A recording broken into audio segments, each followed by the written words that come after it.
Hi viewers எல்லாருக்கும் வணக்கங்க. இன்னைக்கு நம்ம யூடியூப் சேனல்ல குட்டி குட்டி இன்ஃபர்மேஷன்ல என்ன டாபிக் பார்க்க போறோம் அப்படின்னா, அயோத்தி ராமர் கோவில் பத்தி தாங்க பார்க்க போறோம்.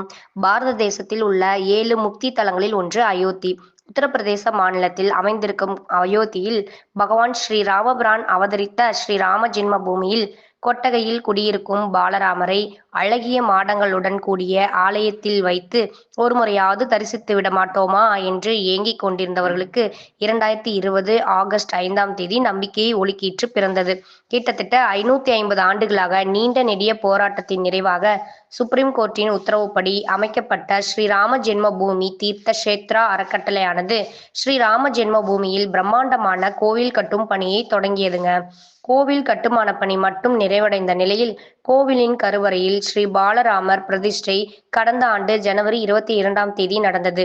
நீண்ட நாள் கனவு நனவான மகிழ்ச்சியில் ஸ்ரீராம ஜென்ம பூமியில் பிரம்மாண்டமான ஆலயத்தில் ஸ்ரீ பாலராமரை தரிசிக்க நாள்தோறும் ஆயிரக்கணக்கான பக்தர்கள் அயோத்திக்கு படையெடுத்தனர். அதன் பின் திட்டமிட்டபடி கோவிலின் கட்டுமான பணிகள் முழுமையாக நிறைவடைந்ததை அடுத்து கோவிலின் கொடிமரத்தில் கொடியேற்றும் வைபவம் 2025 நவம்பர் 25ஆம் தேதி நடந்தது. ஒட்டுமொத்த உலகமும் எதிர்பார்த்து காத்திருந்த ஸ்ரீராம ஜென்ம பூமியில் ஸ்ரீராமபிரானுக்கு ஆலயம் என்பது லட்சக்கணக்கானோரின் தியாகத்தாலும் கோடிக்கணக்கானோரின் பிரார்த்தனைகளாலும் இனிதே கட்டி முடிக்கப்பட்டுள்ளது. 70 ஏக்கர் பரப்பளவில் விரிந்து பறந்திருக்கும் ஸ்ரீராம ஜென்ம பூமி வளாகத்தில் 2.7 ஏக்கர் பரப்பில் 3 தலங்களுடன் பிரதான கோவில் கம்பீரமாக வீற்றிருக்கிறது. அயோத்தி முக்தி தலம் என்பதால் அந்த நகரமே தரிசனத்திற்கு உரிய புனித நகரம் தாங்க. காஞ்சியில் எங்கு திரும்பினாலும் ஏதாவது ஒரு சிவன் கோவில் இருக்கும் அப்படிங்கிறத மாதிரி அயோத்தியில் எங்கு திரும்பினாலும் பெரிதும் சிறிதுமாய் ராமர் கோவில்களை தரிசிக்க முடிகிறதுங்க. அயோத்தியை முழுமையாக தரிசித்து முடிக்க குறைந்தது ஒரு நாள் தேவைப்படுங்க. காலையில சரையு நதியில புனித நீராடலுடன் நாம் அயோத்தி தரிசனத்தை தொடங்குவது உத்தமங்க.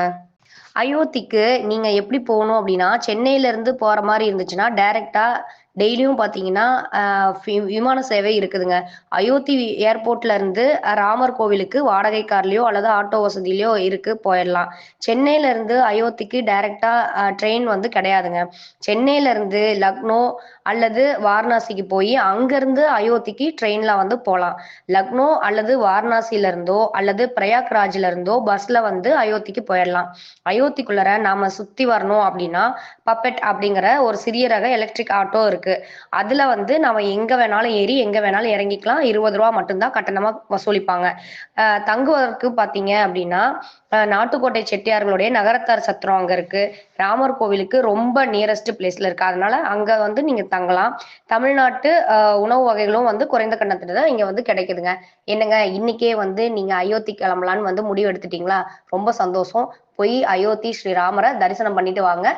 எல்லா விதமான வளங்களும் நலன்களும் பெறுங்க. என்னங்க இன்னைக்கு இந்த நிகழ்ச்சி பிடிச்சிருக்கும்னு நினைக்கிறேன். இந்த நிகழ்ச்சி பிடிச்சிருந்தா லைக் பண்ணுங்க, கமெண்ட் பண்ணுங்க, ஷேர் பண்ணுங்க. மறந்துடாதீங்க வியூவர்ஸ், சப்ஸ்கிரைப் பண்ணுங்க. பாய்.